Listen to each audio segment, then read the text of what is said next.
Thanks for having me, Rich. Thank you guys for coming out. I'm going to give a shout out to my camera guy. He's getting a photography business going.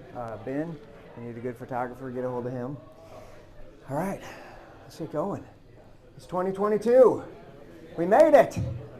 Yes. 2020 was rough. 2021 wasn't much better. Yeah. I'm still waiting for my refund check on 2020. I don't know about you. Yeah. What I'm going to talk to you tonight about can have an effect on any area of your life, every area of your life. But I like making money. I like talking about making money, so let's talk about making money. Who wants to make more money? Who wants to double their income? Nice. All right. All right, I'm going to tell you about this book that I wrote. It's called The Success Formula for Humans. The reason I wrote this book is because I've been in real estate for almost 28 years. I've done over 6,000 deals. And I got to thinking, why do most people that take courses and books and tapes on real estate, they don't make any real money, let alone quit their job? I was wondering, why was I so successful and most people fail? And I found out I was using a formula, and I'm going to teach it to you. All right?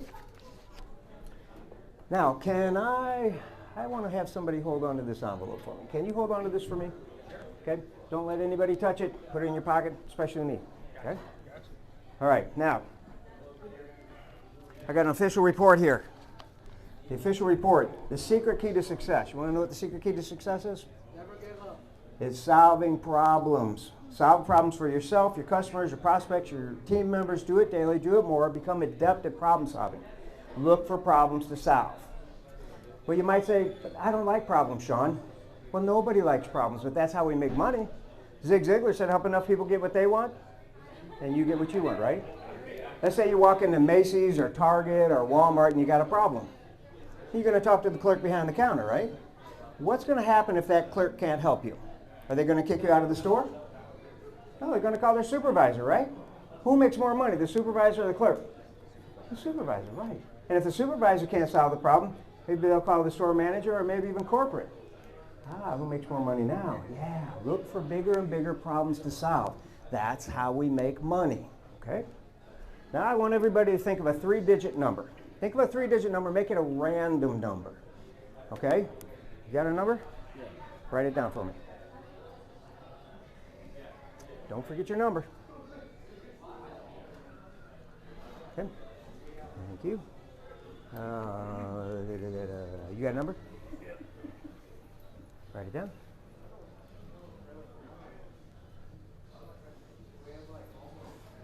All right.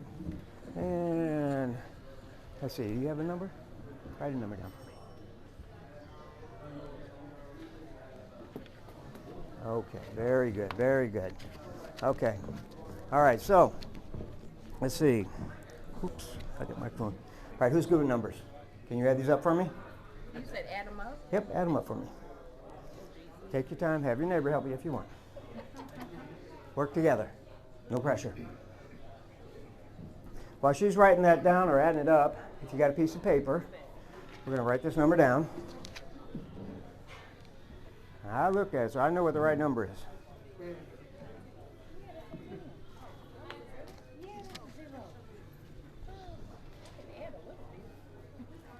What'd you come up with? 1072. Say it out loud. 1072. 1072. I'm going to write it down. If you want to write it down, that'll be good too. Thank you very much. Take that back. I like 10. All right.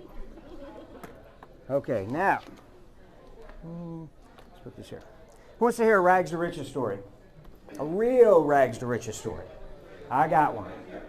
And back in, right after I got out of high school, I did not go to college. I helped my parents open up a hardware store. And then we opened up a second store and a third store. And I worked for them for 16 years.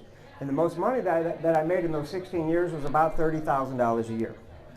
Now, I got out of school back in 1980, so that makes me a seasoned guy. So $30,000 wasn't that bad back then.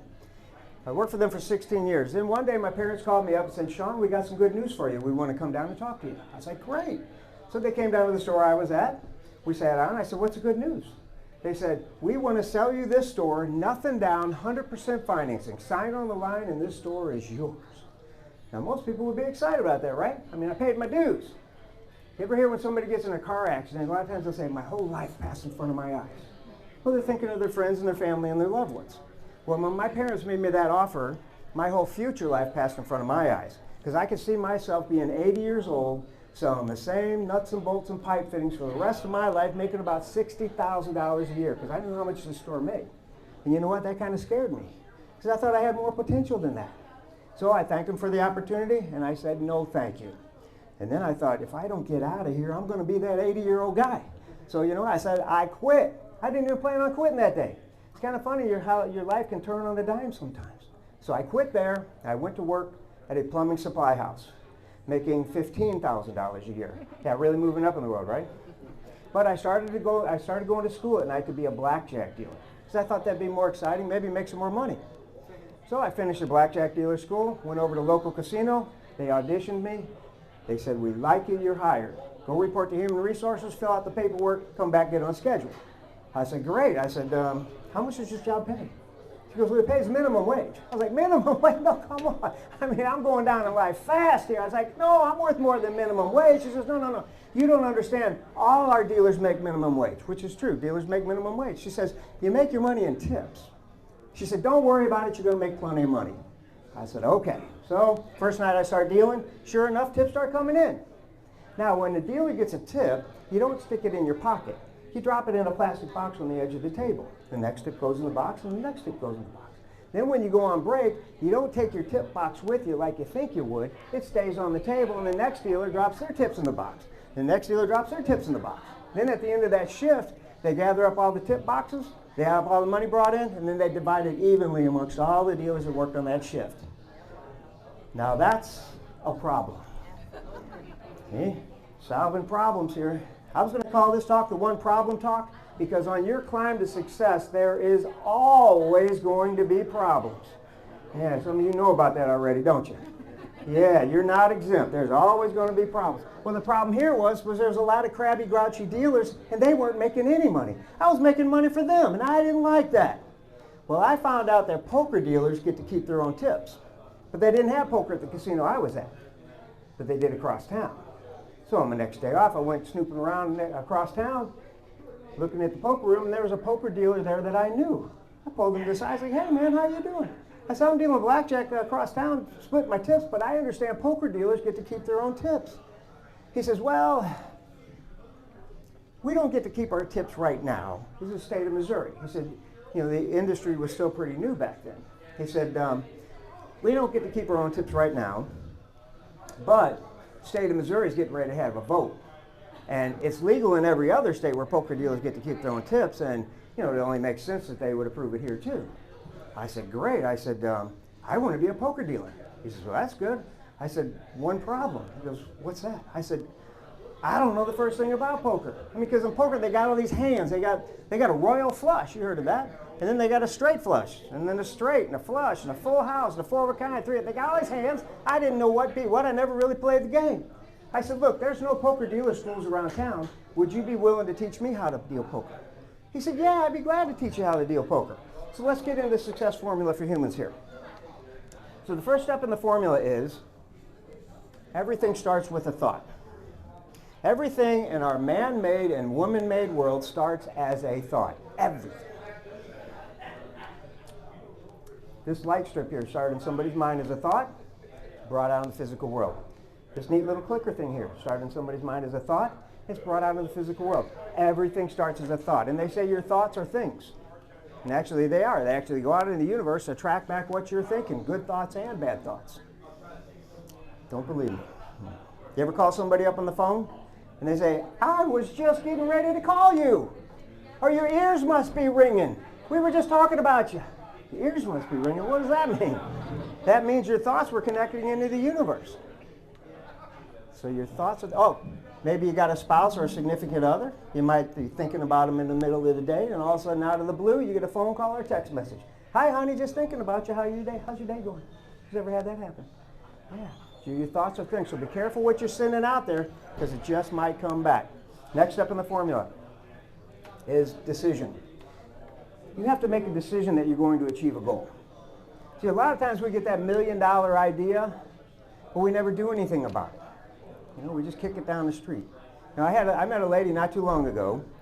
She told me that she was cutting the feet out of her pantyhose for 20 years before Spanx came along.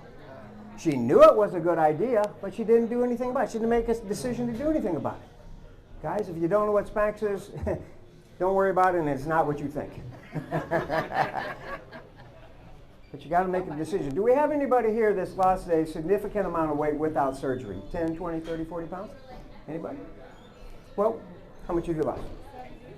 How much? 70 pounds. Awesome. How about you? 105. That's awesome. I'd give you a round of applause for that. That's awesome. 180 pounds. 180? My ex-husband. Oh. That's funny. Hey, I'll do the jokes over here. That's my wife, by the way. All right. I'm willing to make a wager with you guys that this time that you lost the weight was not the first time that you tried to lose weight. Am I right? Yeah. I mean, you tried the marshmallow diet, the pineapple diet, the cabbage soup. You tried everything and nothing worked. You just said I was big bone. All right? You even said your dog was big bone. Yeah. I ain't never seen a fat skeleton. But what changed this time? What changed was you made the decision that this time, I'm going to do it. So you have to make a decision you're going to achieve a goal. Next step in the formula is a white, hot, burning desire. You got to want it bad. That fire in your belly. Nothing's going to stop me. See, that white, hot part comes from, let's say you light a candle. The candle has different colors in the flame. It's blue and green and yellow and white. White's the hottest part of the flame. You have to have a white, hot, burning desire to achieve your goal. See, there's three types of goals. There's an A-type goal, a B-type goal, and a C-type goal. Now, an A-type goal is something real simple, like I'm going to get a Big Mac and fries for lunch, unless the McRib is back. Yeah. And then tonight for dinner, I'm going to fix some spaghetti and a salad. That's pretty easy. That's an A-type goal. Most people can achieve that. Right? Then there's the B-type goal. A little more challenging than getting a Big Mac. Let's say you're going to take a European vacation. Okay, are you going to go to one country or are you going to go to several countries? How are you going to get around? How are you going to communicate? Where are you going to stay? How long are you going to be there? How much is it going to cost? Can you even get off work? So there's a lot more to a B-type goal than just getting a Big Mac. Then there's the C-type goal. That's the one I'm talking about tonight. The goal that's so big, when you think about it, you don't know how you're going to do it, and it kind of scares you when you think about it. That's when you know you got a good goal. Then the multiplying factor of the whole formula is action. Nothing happens till you make it happen. You got to go out and do something. So now this guy tells me he's going to teach me how to deal poker. So once a week he comes over to my house, gives me some assignments. How to shuffle the cards, how to pitch the cards, how to read the hands, how to run the game. Week after week he'd come over, give me some assignments, and I'm practicing and practicing and practicing. And after a while he's like, Shawn, you're better than some of the dealers we have now. He said, I've been telling the poker room manager about you, and he wants to meet you.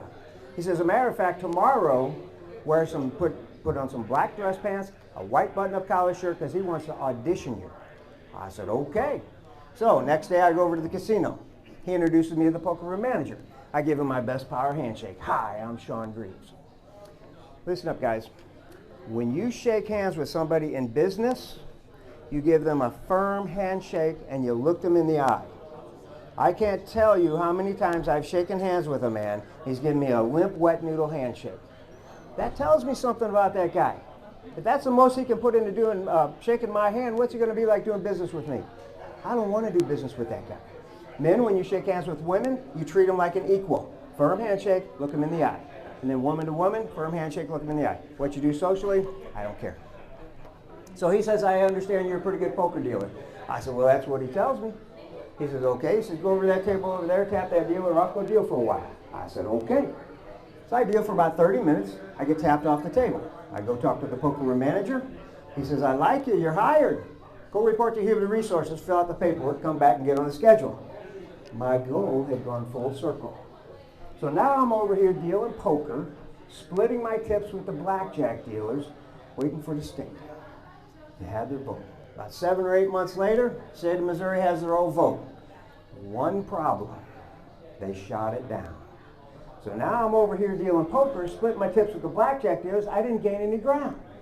So I get to thinking, what can I do with this blackjack or this poker thing to make more money? I thought, well, I think I need to go to Las Vegas. That's where the real money's at. So I decided when I get good enough, that's when I'm going to go. So that was my thought. I made the decision. When I get good enough, I'm going to go. About another 7 or 8 months later, I got to be one of the best dealers in the house. I'm ready to go to Las Vegas. But something happened. Or should I say something didn't happen. Even though I was good enough to go to Las Vegas, I didn't go. And why do you think I didn't go? Because I was afraid. I was afraid to go. It was a big move across the country. I don't know anybody. Besides, I figure old Murphy'd be out there waiting for me. You know that Murphy's Law guy? Anything that can go wrong will go wrong at the worst possible time. That guy? I figure he'd be out there waiting for me in cowboy boots and a cowboy hat. Just to outlaw poker just because Shawn Greeves showed up in town. Maybe even shut down all those big casinos just because I'm there, right?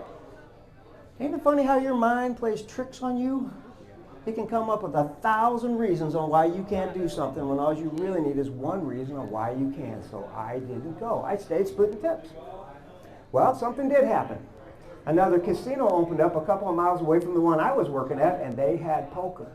And they were doing everything they could to get that poker business up and running. Anytime a new player would come in, they'd give him a new hat, a keychain, a coffee mug, valet parking, buffet dinners, and guess what? It worked. Their poker room took off. Now, the poker room I was working at, it died. See, we used to have 10 tables going every night. You had to put your name on a list, a waiting list, just to come in and play. But now we're down to 3 tables. And that's a problem. And the problem is we got too many dealers. So one night they come in, they're like, hey, Shawn, you know how to deal blackjack, right? I said, yeah, I dealt it for a while. They said, okay, after your first break, just go down to the blackjack pit, deal blackjack the rest of the night. I said, oh, okay, that might be kind of fun.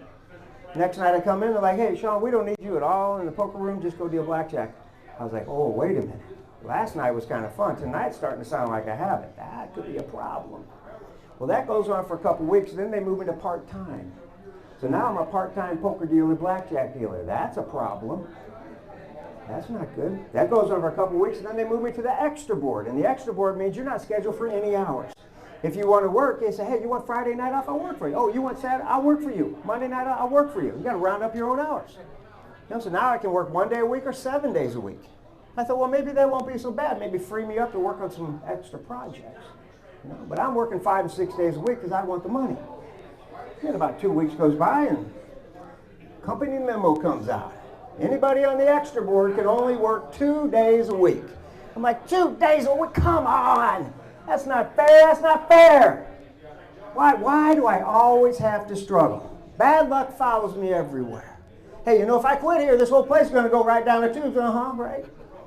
Well, while I'm busy belly aching, then it occurs to me, wait a minute, Shawn. You said when you got good enough, you were going to go to Las Vegas.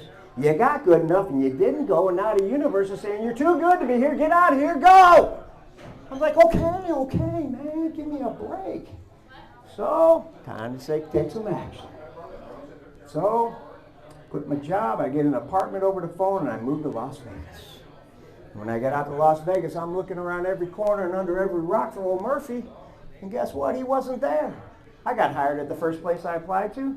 Now I'm out in Las Vegas, dealing poker, keeping my own tips, making a lot more money. My goal went a lot of full circle again. Took me a little bit longer than I planned on. There I was. Now I'm out there for a while, and it just seemed like every poker room was short-handed. And they were working me like 10 and 12 hours a night. All I was doing was working, sleeping, and eating. I mean, I was in Las Vegas, baby. I want to have some fun, too. I was just working, sleeping, and eating. So one night I go in, I talk to the poker room manager. I said, hey, you know, you've been scheduling me for all these hours. Is there any way you can cut me back to maybe, 8 hours a night? He says, look, he stands up, he puts his arm around my shoulder. He says, look up there in the front there. He said, you see the big doors up there in the front there where the people are coming in and going out? I was like, yeah, the entrance and the exit? He goes, yeah. He says, I tell you what, if you don't want to work the hours I schedule you for, you can walk right out those doors and never come back. I'm like, whoa, take it easy, man. Take it, simmer down. I'll work the hours, it's okay. He said, well, get back to work. I was like, okay. So now I'm out here working all these hours, and I get to thinking, what can I do to get rich? Because I'm supposed to be rich. Even when I was a kid, I thought I was going to be rich. Well, back in the early 80s, right out of high school, they had all these nothing down real estate seminars coming through town every other weekend. Buy houses, nothing down, no qualifying. I thought, well, I qualify for the nothing down part because I got nothing. So I went to a couple real estate seminars.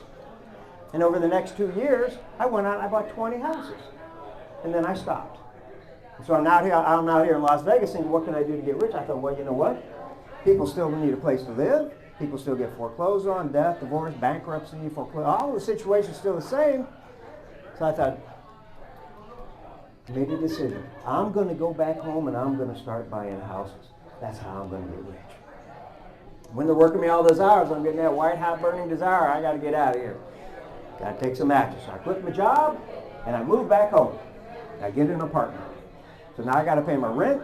I got a car payment, credit card bill, and insurance. Typical American, right? One problem. You don't usually start making money the first week you do real estate. It takes a little while. And I had all these expenses. I needed to get some money coming in. Well, I went over to the casino that put me out of a job, and now I'm a Las Vegas poker dealer. They hire me on the spot. So I started dealing cards at nighttime. So I got some money coming in. But I got to take some action on this house thing. One problemo. I was broke. I didn't have any money. I don't know if you know this or not, but it takes money to do real estate. Now, it don't have to be your money, but it's got to be somebody's, and I didn't have any. So I got to thinking, okay, who's got money? I said, well, banks have money. So I go to a small, local, no-name bank. I walk in, I talk to the receptionist. I said, I would like to speak to your commercial lender. She said, well, that would be the president of the bank. I was like, the president of the... No. I don't want to talk to the president. I mean, don't you have like a clerk or somebody I can talk to? I mean, I just didn't want to get kicked out of the bank by the president. You know what I mean? She says, no, he's the guy. I said, okay, let me at it. So she brings me into his office. I introduce myself. Hi, I'm Shawn Greeves. He introduced himself. He says, have a seat. He says, what can I do for you? I said, I want to buy houses and fix them up and sell them. He says, well, that sounds like a pretty good goal. How can we help? I'm like, hello, I'm at a bank. I need some money, man. I said, look, here's the deal. I have good credit, at least I think I do. Pay my bills on time. I have no money, and I don't even have an account at your bank. Can you help me? And then I went, and I held my breath. That's scary, man. That's scary. Here's a golden nugget for you. You cannot grow unless you're willing to get uncomfortable. You got to be willing to step out of your comfort zone in order to grow. That's the rules. Dr. Susan Jeffers wrote a book called Feel the Fear and Do It Anyway. Well, I was feeling the fear, boy. So I thought, well, you know what? I heard about this rapport thing, where you get to know somebody before you go in for the sale. So I thought, okay, I'm going to backtrack and get to know this guy. So I start talking to him. Turns out his name was very similar. His name was John Greeves. Shawn Greeves, John Greeves, very similar. We were 6 months in age apart. He's got 2 kids, he's got a boat and a motorcycle. I just started talking to him. I started peppering in business. I talked to him for about 2 hours. At the end of 2 hours, I walk out of there with a commitment for 100% financing. I'm in business, baby. So, gotta take some action. So I go out and I buy a house. And I fix it up and I sell it. And then I buy another house. And I fix it up and I sell it. And I buy another house. Now I'm working at nighttime, dealing cards. I'm working from 8 o'clock at night till 5 in the morning, get home about 6, sleep till noon, work on my houses, get back to the casino by 8, work till 5, get home by 6, sleep till noon, work on I just keep doing that. I do that for 1 solid year. I took 1 day off. I took off Christmas. Then at the end of the year, I looked at my bank account, and I saw doing houses part-time, I made $80,000. Dealing cards full-time, I made $27,000. I'm like, wait a minute, part-time $80,000, full-time $27,000. I think the job's cost me money. It's got to go. So I quit my job. Now I'm a full-time real estate investor. I figured I could do a few more houses a year. So now that I don't have to work at night because I want to make $1 million a year. That's what I really want to do. So I buy a house, I fix it up, and I sell it. Buy a house, fix it up, sell it. Now I'm doing more houses because I don't have to sleep, all night or work all night long. And a couple of years goes by, and I'm making more money, and then I meet a guy, very rich and successful. He's got some businesses, does some real estate. I get to talking to him. He says, tell me, Shawn, what are you doing? I said, well, I'm trying to make $1 million a year doing real estate. He goes, really? He says, how are you doing that? I said, well, I buy a house and I fix it up and I sell it. Then I buy a house and I fix it up and I sell it. I just keep doing that. He goes, no, Shawn. You got 2 problems. I was like, 2 problems? What? He says, you can only make so much money with your own 2 hands and you run out of time at the end of the day. He says, you got to buy multiple houses and you can't work on them yourself. So that's called duplicating yourself. You'll make less money per house because you got to pay for the labor, but you're going to make it up in volume. So I was like, okay, buy multiple houses and don't work on myself. Got it. So now I got to go talk to old John at the bank because I need some more money. So I go on, I tell him about my plan, doing 2 and 3 houses at a time. He says, well, that's good and everything, but one problem. These 1 problems, right? Problems always come up. I said, what, John? He says, well, we changed our program and we can only finance you 1 house at a time. I was like, what? Come on. You know I'm trustworthy. He goes, yeah, I know. I said, you never lost a penny with me. He goes, yeah, that's just our program. I said, are you sure? He goes, yeah, I'm sure. I was like, okay. So I walk out of the bank and I get to thinking, I need some more money. Where can I get some money? I thought, well, banks have money, but you know what? Banks got stupid rules. And I don't want to jump through their stupid hoops. I thought, well, who else has money? I thought, well, private people have money. I thought, maybe I can just find some private people. All I got to do is pay them a little bit more interest than whatever they're getting now. Maybe they want to invest with me. So I run a newspaper ad. This is back for the internet. I get 3 phone calls. First phone call, guy was just lonely and wanted to talk. Second guy had $5,000. Well, I already had $5,000. That wasn't going to help me. Third guy calls me. I get to talk. I said, well, how much do you think I have to invest? He said, well, I got at least $1 million. I was like, oh, I think you're my guy.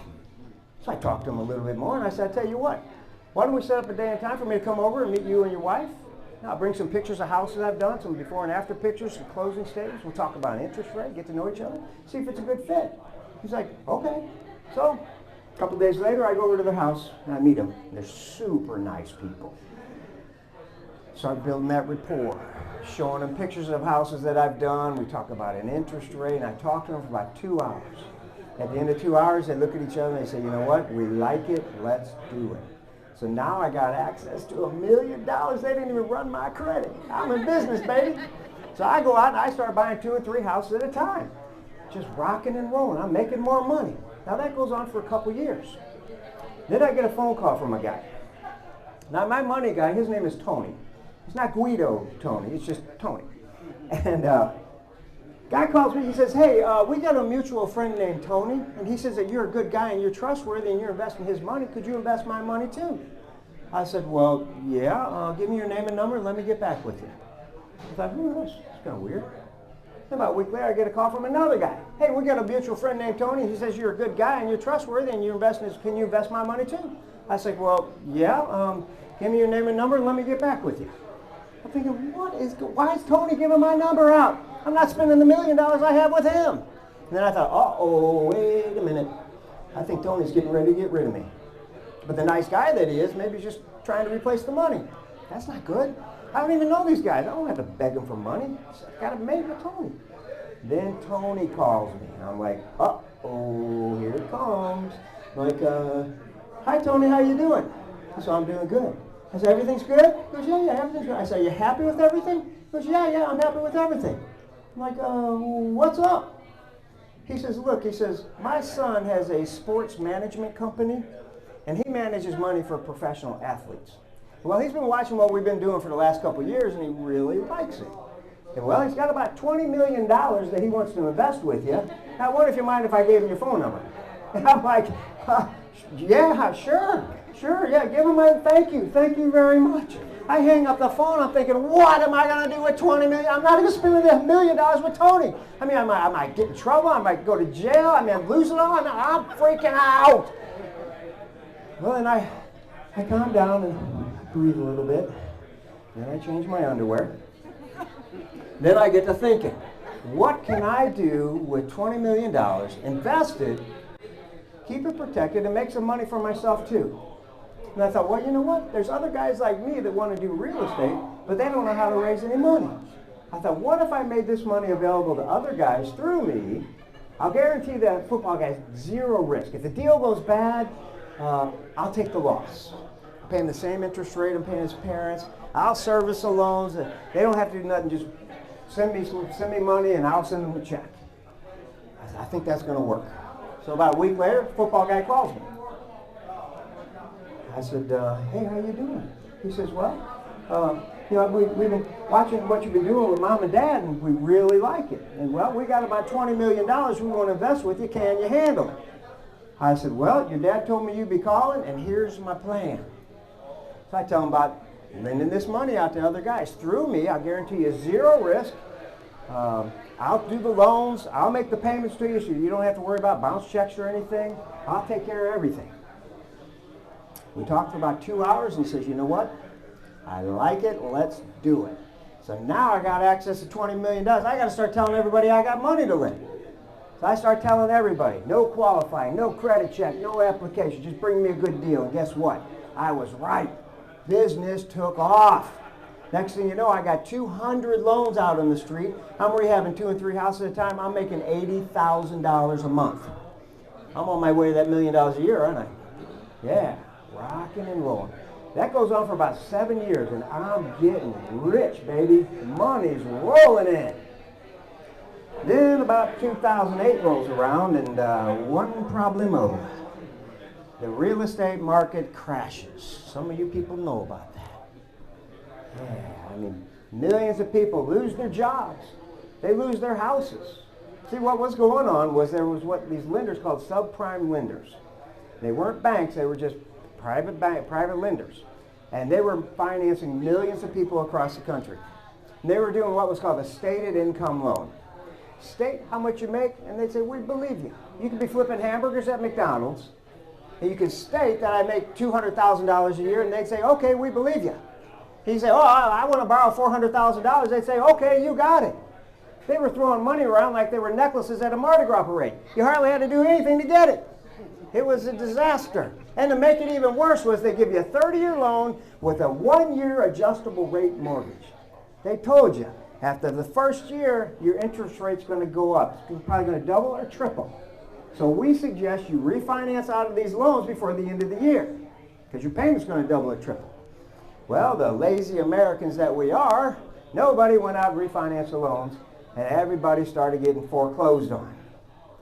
Millions of people lost their houses. And at the time, we had high demand because it was so easy to get the money, low supply, which makes prices go up. We're kind of going through that right now. Low supply, high demand, prices go up. Now all these little rental houses around town, they were worth double or triple. Landlords went out, refinanced their rental houses, pulled all the equity out, and then after 1 year, their payments doubled or tripled. Rents wouldn't cover the payments. Landlords lost their houses. Tenants got evicted. Homeowners lost their houses. Homeowners got evicted. It was a disaster. Oh, the 200 loans that I had? See, all the subprime lenders went out of business. So you could buy a house and fix it up, but you couldn't sell it because you couldn't get financing for your end buyer, because the only lenders left in town were the big banks. But they weren't lending money because they were busy getting bailed out by the government. Government bailouts. Doesn't that sound familiar? Yeah. So everybody walks away from the 200 loans. I got to start foreclosing on houses because I got to get this money back to my investors. And I gave them my word they wouldn't lose a penny. Well, now we got high supply, no demand, which makes prices go down. I couldn't liquidate these houses for what I was into them for. Prices were dropping like a rock. By the time I liquidated all the loans, I lost $750,000. I had to give $750,000 to my investors to get them back to whole because I gave them my word. Listen, if you want to run circles around your competition, it's easy. Operate out of a higher level of integrity than everybody else. Because most people don't have integrity. You know people like that, don't you? Yeah, you got to keep your word. Do what you say you're going to do. If you tell somebody I'm going to call you on Monday and it's Friday later that week, you might, not even call them. You've lost their trust. Keep your word, and you'll make more money than everybody else. So now everything's liquidated. I don't have any houses. I lost $750,000. Getting the money back to my investors. That 2008, 2009, that was stressful. I didn't even know I had hemorrhoids until 2008. So there I sit. I'm waiting for the market to bottom out. And I start looking around St. Louis. Start looking around North County. You know, lower income housing, thousands of vacant houses. I'm thinking, where did all the tenants go? I mean, I know the landlords got foreclosed on and the tenants got evicted, but where did they go? So I went over to St. Louis County Housing Authority. I said, tell me about this Section 8 housing program where the government pays the rent. She tells me about it. I said, is there a demand for Section 8 housing? She goes, oh, we got thousands of people holding vouchers, but there's no houses available. I was like, there's what? There's thousands of houses. No, she goes, no, there's no houses available. I said, well, I'll be back.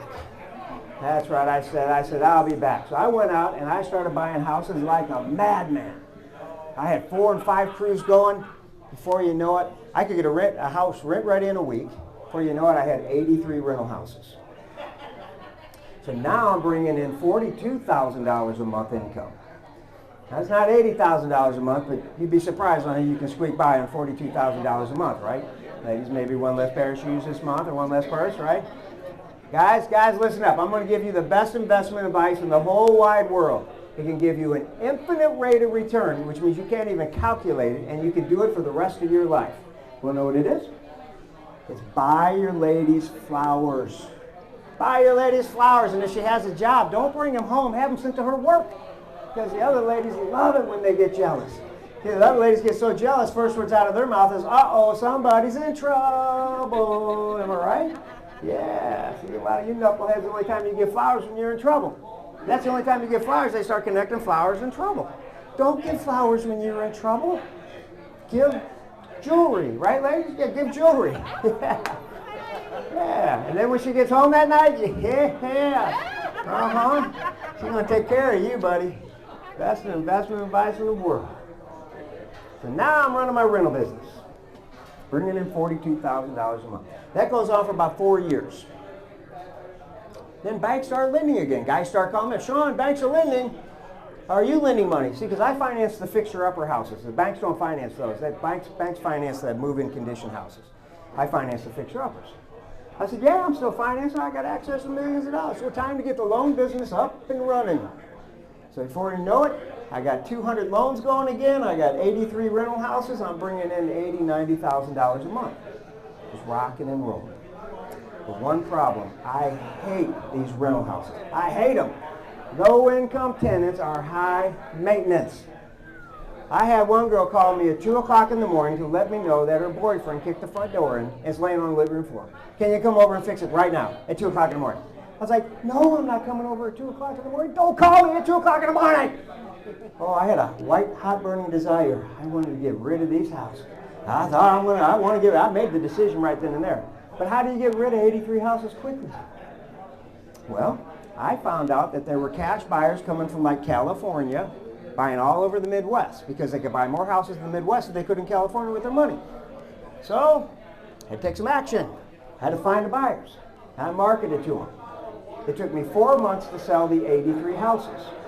So between the cash flow and the profit on the houses in a 4-year period, I made $2.1 million in profit in the worst real estate market that we'll ever know, hopefully.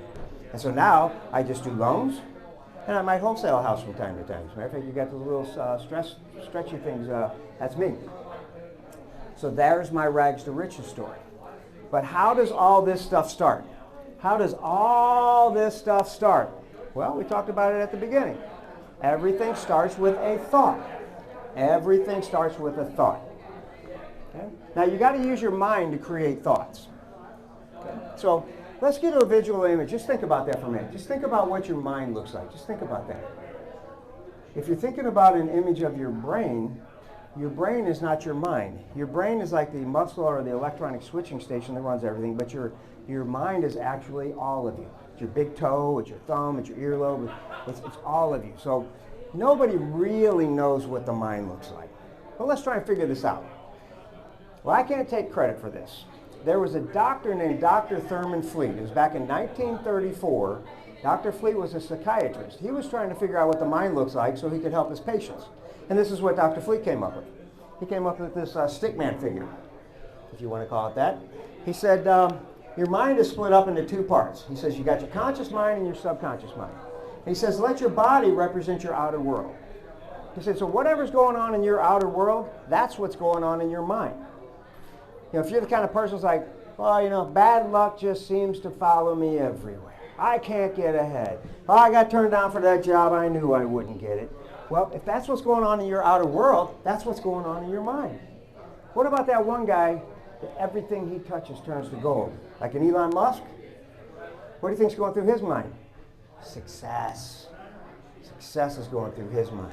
So, let's talk about the conscious mind. Your conscious mind is your filter to the outer world. Because we're constantly being bombarded with information almost 24 hours a day. I mean, when you get up in the morning, go to the bathroom, you're dragging your phone in there and you're looking at Facebook and Snapchat and Instagram, CNN, Yahoo. You might turn the TV on or the radio to start getting information. We got friends and family and clergy and books and magazines, constantly getting bombarded with information. It's your conscious mind's job to filter that information out. You're either going to keep it or you're going to reject it. Okay? If you're going to keep it, you're going to send it down to the subconscious mind to be stored as a program. If you're going to get rid of it, it just gets kicked out. Because your subconscious mind starts saving programs. I was in the grocery store the other day, and I heard on the sound system, there was a song that was on the sound system that I haven't heard in 30 years, but I knew every word to it. Because I had it stored as a little bitty file in my subconscious mind, just waiting for me to draw it up whenever I want. Okay? So your subconscious mind is your filter to the outer world. Now your subconscious mind, see, nothing happens. If you have a thought, it starts in the conscious mind, but nothing happens until it gets into the subconscious mind, or else it's just a fleeting thought. Okay? And your subconscious mind is your magic genie in the bottle. It will grant you as many wishes as you want, not just 3, as many wishes as you want, and you all got one. And your subconscious mind is just like a computer. It doesn't question anything you put into it. It just goes to work to make it happen. It doesn't question. Some people are like, well, I'm going to be a bank robber. Okay? Well, the subconscious mind doesn't go, well, wait a minute. You might get killed or go to jail. So the subconscious mind doesn't question it. The conscious mind just sends it down, and the subconscious mind goes to work to make it happen. Okay? It doesn't reject anything. Your subconscious mind is just like a computer. It doesn't reject anything. Who here's ever bought a brand new computer before? When you turned it on, how many icons were on the screen? 0, maybe you wondered how to get on the internet, a virus system. But after a while, you start saving programs, right? You start saving, it's like when you're little, who starts programming you? Your parents do, yeah. A lot of us like the same foods as our parents. A lot of us vote the same way. We're the same religion. We live in the same city. It goes on and on. You're going to reach a point in your life and you're going to do or say something and you're going to stop dead in your tracks and you're going to go, I'm turning into my mother. Or I'm turning into my father. If it hasn't happened yet, don't worry, it will. All right?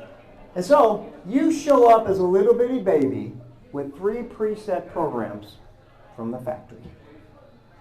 The fear of falling, the fear of loud noises, and the need to eat. Because they will let you know when they're hungry, won't they? That poopy part, I don't think you need a program for that. It just comes to squirting out. So if you show up with 3 preset programs already set, that means all of your fears, your phobias, and your habits that you have now were either installed by you or somebody else. Okay? But if somebody's installed it, you or somebody else, you can uninstall and install a new program. Okay? So your subconscious mind is just like a computer. The gatekeeper to the subconscious mind is the conscious mind. Nothing happens until it gets down here to the subconscious mind. All right? So, you guys are real estate investors, right? Let's say you're doing real estate for 2 years. Let's say a good goal, an income goal, is $200,000. Can we agree on that? Just a good income goal, $200,000 doing real estate? Yeah. Might be more, might be less. Let's go with $200,000. Okay, so that starts as a thought. Okay, it just starts as a thought in your subconscious or in your conscious mind. It's just a thought. Nothing's going to happen yet. It's just a thought. It can go out just as easily as it comes in. Because nothing happens until it gets down here to the subconscious mind. Okay? Well, I got some bad news for you. Right out of the gate, there's going to be a battle. Because you're vibrating at a vibrational frequency. That's who you are. See, everything in our universe is vibrating. Okay, I could take a piece of this metal piece of this cushion, I can put it under a high-powered microscope and zoom in. If you zoom in close enough, all you're going to see is vibrating particles. That's called energy. Everything in our universe has a vibrational frequency. You have a vibrational frequency. And the battle is, your conscious mind is not going to want you to have to work that hard. It's going to try and talk you out of it. It's going to say, what, 200,000? Are you crazy? You ain't never made that kind of money before. See, it doesn't want you to have to work that hard. Come on, you barely made it out of high school and you dropped out of community college. Come on, you got to be smart to do real estate. You know, Uncle Bill tried to do real estate 30 years ago, but he went broke. You're like, well, what's that got to do with me? Uncle Bill's an idiot. Right? So he's going to try and talk you out of it. Oh, you're going to be painting apartments or houses? What? You got a job. You're going to be painting houses or apartments at 1 o'clock in the morning? Really? Okay, sure. But what you got to do is you've got to get the conscious mind to send it down to the subconscious mind to be run as a program, or else it's never going to work. Okay? So at the beginning, you're going to say, I want to make $200,000 a year. And at the beginning, conscious mind is going to say, no, you're not. And a lot of you just quit right there. You're like, yep, you're right. What's the #1 New Year's resolution? Lose weight. Yeah, you go out Monday morning and you go join a gym. They got $10 a month, no contracts, right? So Monday night you're going to bed, you're setting your alarm clock for what, 4:30, 5 o'clock? And then the old conscious mind is going to jump up and go, wait a minute. You're setting the alarm clock for what time? And you're going to get up and do what? Work out? Are you crazy? Turn that alarm clock off. And most people are like, yeah, you're right. I don't know what I was thinking. A lot of us quit right out of the gate. But what you got to do is you got to beat up the conscious mind. You got to get it to send it down to the subconscious mind, and it's work. So after a while, I want to make $200,000 a year. After a while, conscious mind starts to get weak. And it's going to go, no, you're not. But you got to stay on it. You got to stay on it. You got to get it sent down to the subconscious mind. I want to make $200,000 a year. And after a while, conscious mind starts getting smaller and smaller, and it's going to go, no, you're not. And it gets weaker and weaker. You got to stay on it. I want to make $200,000 a year.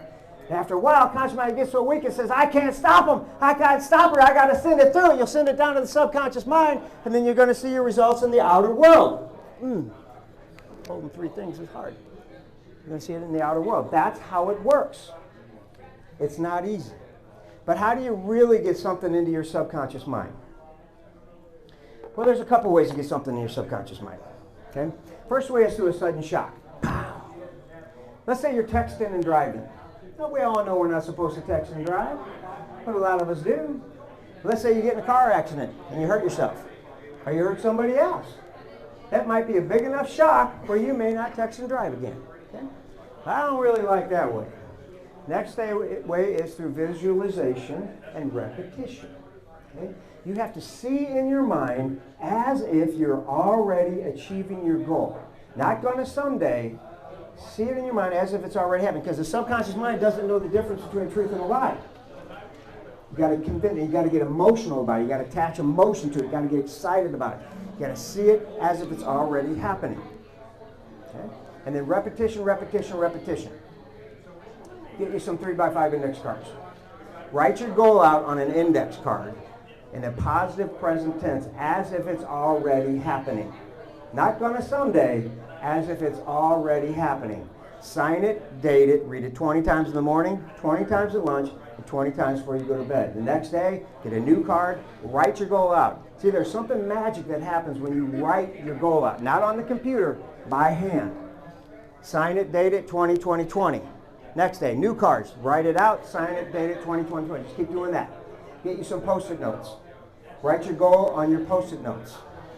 Put your Post-it notes everywhere you go. Put it on your computer screen, on your bathroom mirror, on your dashboard, on your refrigerator, everywhere you go. Because even when you're not looking at it, your subconscious mind is looking at it. Okay, repetition, repetition, repetition.